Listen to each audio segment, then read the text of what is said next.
నందితమ్మా, నేను సర్జరీ కోసం హాస్పిటల్కి వెళ్తున్నాను. పొద్దున్నే ధ్రువ సార్ని అంబులెన్స్లో తీసుకుని వెళ్ళిపోయారు. నేను వెళ్లే ముందు మీ ఆశీర్వాదం కోసం వచ్చాను. ధ్రువ సార్ క్షేమంగా తిరిగి రావాలమ్మా.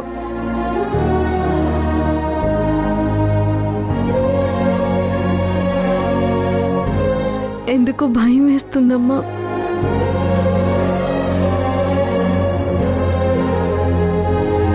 ధ్రువ ఆపరేషన్ బాగా జరుగుతుంది, పూర్తిగా కోలుకుంటాడు. ఆ నమ్మకం నాకుంది. థ్యాంక్స్ అమ్మా, మీరంటే అవుతుంది. మీతో ఎప్పుడు మాట్లాడినా నాకు ఒక ధైర్యం వస్తుంది. సార్కి బాగైతే అత్తమ్మ ప్రాణాలు కుదుట పడతాయి. ఆ తల్లి కొడుకుల ప్రాణాలు తిరిగి ఊపిరి పోసుకుంటే మన సమస్యలన్నీ తీరిపోయినట్టే. అన్ని సమస్యలు కాదు వసుంధర, వాళ్ళ సమస్యలు తీరిపోతాయి. వాళ్ళు బాగానే ఊపిరి పీల్చుకుంటారు. మరి నీ పరిస్థితి ఏంటి? నిజానికి ఇది మల్లిక ఆలోచించాలి. తన అవసరాలకి నిన్ను వాడుకుంటోంది. కానీ నీకు అవసరమైనప్పుడు పక్కన నిలబడ్డం లేదు.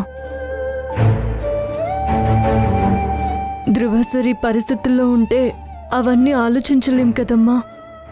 అందరికీ ఒకటే ఆలోచన, ధ్రువ సార్ తిరిగి రావాలి అని. తిరిగొచ్చాక కూడా నీ గురించి ఆలోచించే తీరిక ఎవ్వరికీ లేదు వసుంధరా. హాస్పిటల్ నుంచి వచ్చాక ధ్రువకి సెట్ అవ్వాలి. తర్వాత ఎన్నాళ్ళు వదిలేసిన కంపెనీ పనులు, ఎప్పుడు పనులు చేయాలో వాళ్లకో స్పష్టత ఉంది. నీ గురించి తప్ప నీ గురించి ఎవరు ఆలోచిస్తారు?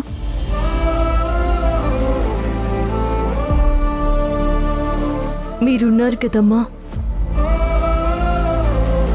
ఇంట్లో పనులు చేసుకుంటున్నా నన్ను ఒకరు కంపెనీలో కూర్చోబెడితే, ఒకరు చదువుల తల్లి ఒళ్ళో కూర్చోబెట్టారు. నాకిప్పుడు తర్వాత ఏంటి అనే బెంగలేదు. సార్కి ఆపరేషన్ బాగా జరిగింది, ఆయన బాగున్నారు, ఇదే వినాలనుంది.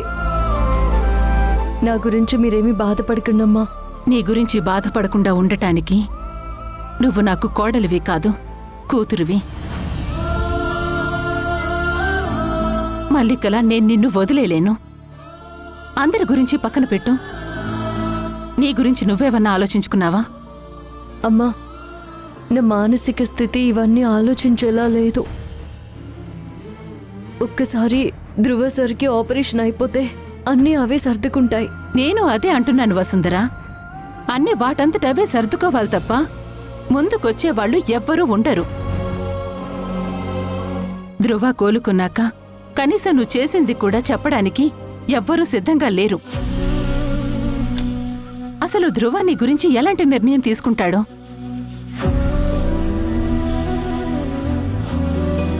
అది ఆయన నిర్ణయం కాదమ్మా. ఈ ఇంటికి నేను వచ్చినప్పటి నుంచి ఎన్ని మారినా మీ ప్రేమ మారలేదు. మీరు నా చెయ్యి పట్టుకునే ఉన్నారు. అదే నాకు కొండంత ధైర్యం. మీ అందరి ప్రేమ సరిపోదా? సరిపోదు వసుంధరా. ప్రేమ ఎప్పుడు సరిపోదు. నమ్మకం, భరోసా కావాలి. అవి మేవిస్తే వచ్చేవి కావు. ఇక ఈ ఇంట్లో వాళ్ళు అవి ఇవ్వలేరని తెలిసింది. అవి నువ్వే తెచ్చుకోవాలి. అది చదువు మాత్రమే ఇవ్వగలదు. నువ్వు ఎట్టి పరిస్థితుల్లోనూ చదువును మాత్రం ఆపద్దు. నాకు చాలా విషయాలు తెలిసే. ఇక నేను కొన్ని నిర్ణయాలు తీసుకోబోతున్నాను. ధ్రువ ఆపరేషన్ అయ్యి కొంచెం కోలుకున్నాక నేను నీ దగ్గరికే వచ్చేస్తాను. ఇక ఈ నాటకానికి తెరదించే సమయం వచ్చింది. నేను చదివిస్తాను వసుంధరా, నీ పక్కనే ఉంటాను. అమ్మలా కాదు, అమ్మనే చూసుకుంటాను. మీకోసం ఎదురు చూస్తూ ఉంటానమ్మా. ఇప్పుడు వెళ్ళిరానా?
ధ్రువ, జ్యూస్ ఏమైనా తాగుతావా? ఇప్పుడొద్దు గ్రీష్మ, నువ్వేమన్నా తాగుతావా? No thanks. అమ్మా, నూరు వెళ్ళిపోయిందా? ఉదయాన్నే వెళ్ళిపోయింది. నీకు చెప్పమంది. తనకి డబ్బులేమన్నా ఇచ్చావా అమ్మా? ఇచ్చాన్రా, అయినా పిచ్చి తీసుకోలేదు. నీకు బాగున్న తర్వాత ఒకసారి ఫోన్ చేసి చెప్పమంది. డబ్బులు తీసుకోకపోవడం ఏంటమ్మా? తను నాకు చాలా చేసింది. అందరూ డబ్బు గురించి మాత్రమే చేస్తారు. కొంతమంది ప్రేమకి కట్టుబడి కూడా సేవలు చేస్తారు. అయినా తన పరిస్థితి మనకి తెలిసి అలా వదిలేలేం కదమ్మా. తను చాలా అమాయకురాలమ్మా. అలాంటి అమ్మాయిని నేను ఇప్పటి వరకు చూడలేదు. పాపం తను ఉన్నంతసేపు నా షోహార్ అంటూ తన భర్త గురించి చెప్పి చెప్పి చంపేసేది. అలాంటి అమ్మాయిని ఎలా వదిలేశాడో ఏమో. ఇప్పుడు మళ్ళీ పిలిచాడని ఏమీ ఆలోచించకుండా తనతో వెళ్ళిపోతుంది. తను వెళ్ళడం సంతోషమేనమ్మా, కానీ వెళ్ళాక అతను ఎలా చూసుకుంటాడో ఏంటో. అమ్మ వసుంధరా, నువ్వు మామూలు దానివి కాదు. మొహం కూడా చూపించకుండా బురక మాత్రమే వేసుకుని ఇక్కడ హీరో గారి దగ్గర ఫుల్ మార్కులు కొట్టేశావు. కానీ నీ దురదృష్టం ఏంటంటే ప్రపంచమంతా నీకు నీరాజనాలు పట్టొచ్చు, కానీ నీ మొగుడు మాత్రం నిన్నొక పురుగులా చూస్తాడు. అనుభవించు. అమ్మా, ఏంటమ్మా ఆలోచిస్తున్నావు? నా పాటికి నేను వాగుతూనే ఉన్నాను. ఆ అమ్మాయిని చూసావు కదరా, తను వెళ్ళిన చోట అందరి మనసులు గెలుచుకుంటుంది. తన భర్త మనసు గెలుచుకోలేదా?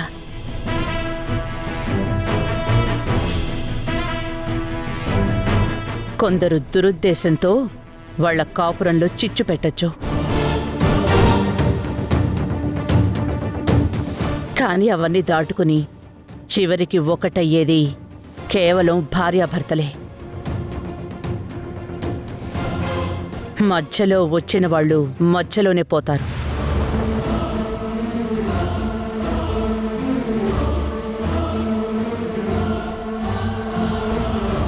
ఆ బంధం అలాంటిది. మొగుడు తప్పు చేసినా భార్య క్షమిస్తుంది. భార్యలో ఉన్న మంచితనాన్ని భర్త గుర్తిస్తాడు. ఆ బంధం తాలూకా గాయాన్ని కాలమే మాయించేస్తుంది. ఇద్దరినీ ఒకే గూటికి చేరుస్తుంది. దీన్ని ఎవ్వరూ ఆపలేరు. నూరు జీవితం బాగుంటుంది కదమ్మా? ఖచ్చితంగా బాగుంటుంది నాన్నా. ఆ పిల్ల మనసులో కల్మషం లేదు. తన బుద్ధిలో స్వార్థం లేదు. అలాంటి వాళ్లకి భగవంతుడు ఎప్పుడూ తోడుగా ఉంటాడు.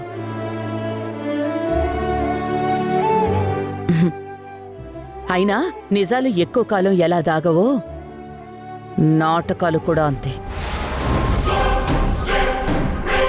నాటకం బయట పడుతుంది, నిజం ముందుకొస్తుంది. దాన్ని ఎవ్వరూ ఆపలేరు. ధృవది ఎంత మంచి మనసు ఆంటీ. ఎవరూ ముక్కు మొహం తెలియని అమ్మాయి గురించి ఇంతలా ఆలోచిస్తున్నాడు. వసుంధర బుద్ధి సక్రమంగా ఉంటే వసుంధరని ఎంత బాగా చూసుకునేవాడో కదా.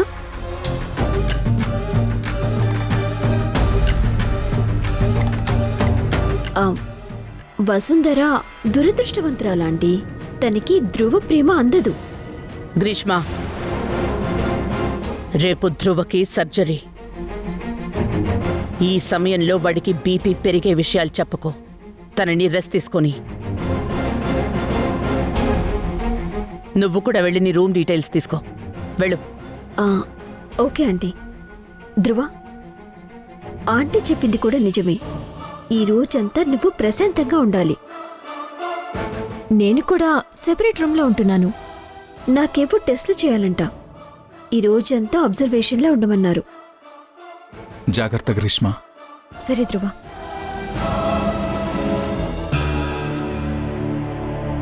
అమ్మా, నా కోసం తను ఆరోగ్యం రిస్క్ తీసుకుంటుందమ్మా. కానీ దాన్ని ఎలా రీపే చేయాలో నాకు అర్థం కావట్లేదు. పైగా ఏది ఆశించకుండా. ఆశించింది గ్రీష్మ కాదురా, ఆ పిచ్చిది. వసుంధరే నీకు లివర్ ఇస్తోంది. ఇది నీకెలా తెలుస్తుందో ఏంటో. నీకు ఏ రుణము ఉండనివ్వను ధ్రువ. నువ్వు రెస్ట్ తీసుకో. అన్నీ నేను చూసుకుంటాను. థ్యాంక్స్ అమ్మా. You relax, okay?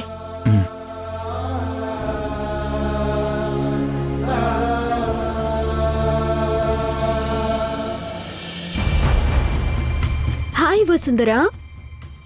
ఏంటి, బోర్ కొడుతుందా? నిన్ను ఎవ్వరూ పట్టించుకోవట్లేదా? నువ్వేం కంగారు పడకు, నేనొచ్చేసానుగా. అయ్యో, అది మరి అలా మొహం తిప్పేసుకుంటే ఎలా? నీకు ఇష్టమున్నా లేకపోయినా ఈరోజు నువ్వు నేను రూమ్మేట్స్. నాతో నువ్వు ఈ రూమ్ షేర్ చేసుకుని తీరాల్సిందే. నీకింకో ఆప్షన్ లేదు. నేను కొంచెం లావైనట్టున్నాను కదా. యాక్చువల్లీ అయ్యాను. సగం ఆనందంతో ఉబ్బిపోతున్నాను. అన్నీ కలిసొస్తున్నప్పుడు లోపల నుంచి ఒక సంతోషం. ఆ సంతోషంలో ఉబ్బి తబ్బిపైపోవడం అంటారే, అలా ఉబ్బిపోతున్నాను వసుంధరా. ఇదంతా నీ వల్లే. నీ వల్లే ఇలా అయిపోయాను.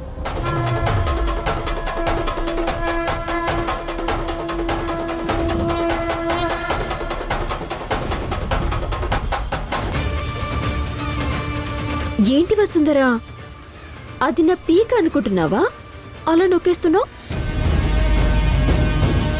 ఓ, ఇప్పుడు నీకు బీపీ పెరగకూడదు కదా. సర్జరీ వరకు అన్నీ కంట్రోల్లో పెట్టుకొని జాగ్రత్తగా ఉండాలి. నాకే అవకాశం ఉంటే పతివ్రత లిస్ట్లో నేను నీ పేరు రాయిస్తాను.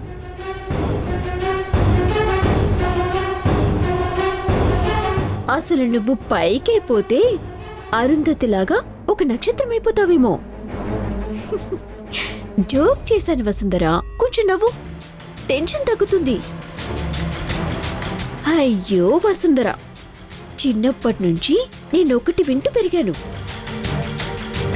కష్టాలన్నీ మంచి వాళ్ళకే వస్తాయని.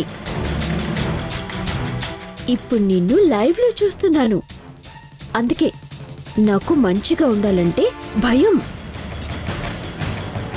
ఏ ఉపయోగం వసుంధరా? ఎప్పుడూ ఏదో ఒక కష్టాలే. పాపం 4 రోజుల నుంచి చప్పిడి కూరలు తింటూ ఇలా అన్ని అదుపులో పెట్టుకుని కష్టపడి లివరిస్తున్నావు. నేను చూడు చివరిలో ఒక 5 నిమిషాలు ఎంటర్ అయి మొత్తం క్రెడిట్ అంతా తీసుకున్నాను. పాపం నీ ఫేట్ అదేంటో వసుందరా. నువ్వు ధ్రువకి దగ్గరవుతామనుకున్న ప్రతిసారి ఇంకా దూరమైపోతావు. నిన్ను చూస్తే జాలేస్తోంది. నిజంగా నమ్ము. ఏం చేయను, ఆ ధ్రువని నాశనం చేయకుండా నేను వదిలిపెట్టను.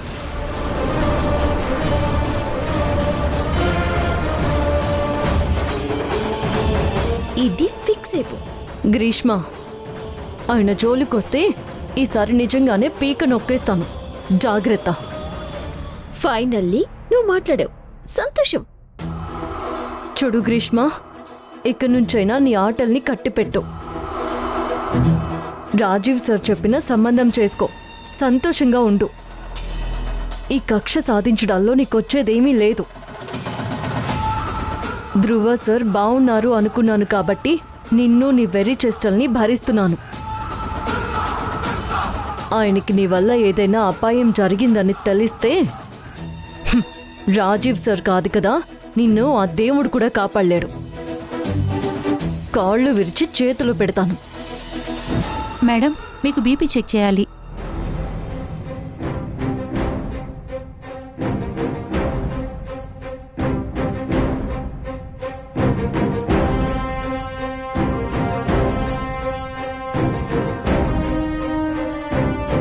నార్మల్గానే ఉంది మేడం.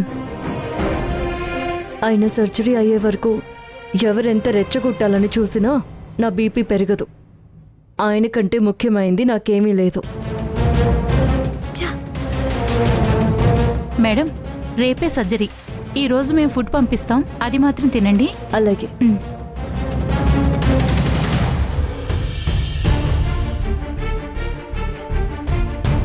ధ్రువ కొంచెం రికవర్ అయినట్టే చెప్పాలి. మొత్తం క్రెడిట్ అంతా వసుంధరదేనా?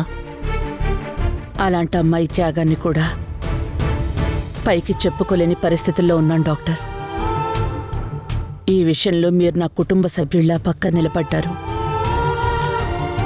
ఆ నర్సుగా వసుంధరే వచ్చిందన్న విషయం ధ్రువకి మీరు తెలియనివ్వలేదు. ఇప్పుడు గ్రీష్మ లివరిస్తోందని ధ్రువ అనుకోకపోతే ఇంతవరకు నేను నా కోడలు వాడి ఆరోగ్యం కోసం చేసినవన్నీ ఫలితం దక్కేదే కాదు. ధ్రువని నయానో భయానో ఒప్పిస్తాను అంటే వసుంధర ఇంట్లోంచి వెళ్ళిపోతాను అని బెదిరిస్తోంది. ఇప్పుడు తను సర్జరీ దగ్గర చాలా అవసరం. దయచేసి ఆ సర్జరీ జరిగి తను డిశ్చార్జ్ అయ్యే వరకు హాస్పిటల్లో ఎవ్వరూ ధ్రువకి ఈ విషయం చెప్పకుండా చూసుకోండి డాక్టర్. ధ్రువకి సర్జరీ అయి కోలుకున్నాక టైం చూసుకుని నేనే ఈ విషయం ధ్రువకి స్వయంగా చెప్తాను. ఈ ఒక్క సహాయం చేసి పెట్టండి. చెప్పాను కదా, ఇలాంటి చేయడం చాలా తప్పు. కానీ డాక్టర్ కన్నా ముందు నేనొక మనిషిని, ఒక కుటుంబంతో పెరిగిన వాడిని. మీ పరిస్థితులను నేను అర్థం చేసుకోగలను. సర్జరీ అయ్యాక ధ్రువాన్ని చూడ్డానికి ఒక సీనియర్ నర్సు మాత్రమే లోపలికి వస్తుంది. తనకు ఆల్రెడీ విషయం మొత్తం చెప్పాను. తను కేర్ఫుల్గానే ఉంటుంది. మీరు నిశ్చింతగా ఉండండి. చాలా థ్యాంక్స్ డాక్టర్. ఈ పదం చాలా చిన్నది, కానీ మనస్ఫూర్తిగా మీకు థ్యాంక్స్ చెప్తున్నాను. రేపే సర్జరీ. ఈరోజు ఇద్దరిని జాగ్రత్తగా ఉండమని చెప్పండి. అలాగే డాక్టర్. Thank you. సరే మేడం.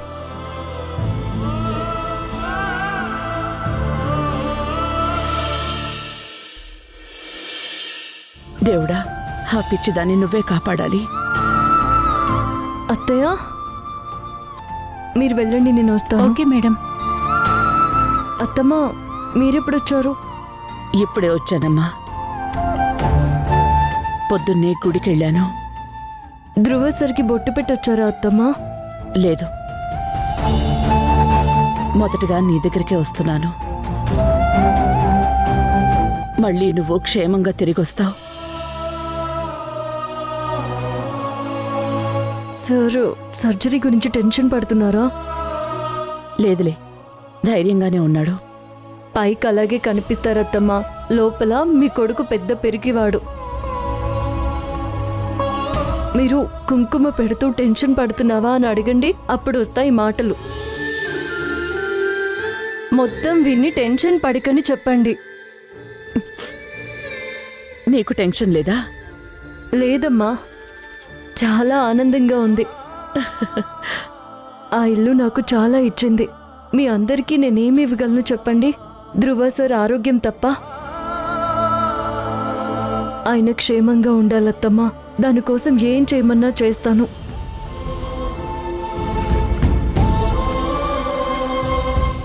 గుర్తుపెట్టుకో వసుంధరా, నువ్వెప్పుడూ ఒంటరివి కాదు. అలాగే అత్తమ్మా, నేనెప్పటికీ అనాథని కాదు. మీరు నాకున్నారు, ఉంటారు. నేను ఇంతకు ముందే చెప్పాను, ఇప్పుడు ధ్రువ సార్ ఆరోగ్యం గురించి తప్ప ఇంక దేని గురించి ఆలోచించొద్దు అని. ముందు ఆయన క్షేమంగా ఇంటికి రావడం ముఖ్యం. అన్నీ నువ్వు చెప్పినట్టే చేశాను. నువ్వు నాకు మాట ఇచ్చావు, నాకు చెప్పకుండా ఎక్కడికి వెళ్ళకు. వెళ్ళనమ్మా, మాటిస్తున్నాను. మీరు ఎలా చెప్తే అలా చేస్తాను, ఏది చెప్తే అది వింటాను. ఇకపై ఈ జీవితం మీదే. నా గురించి కంగారు పడకండి. మీరు ధ్రువ సార్ దగ్గరికి వెళ్ళండి, సార్తో కొంచెం సమయం గడపండి, ధైర్యం చెప్పండి. ఆయన పక్కన ఈ సమయంలో మీరుండడం చాలా ముఖ్యం. వెళ్ళండి అత్తమ్మా.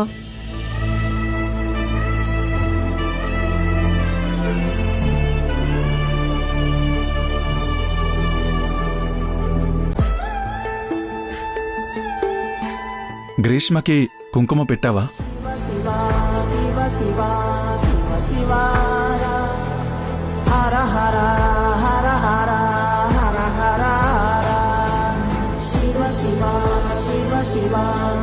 శివ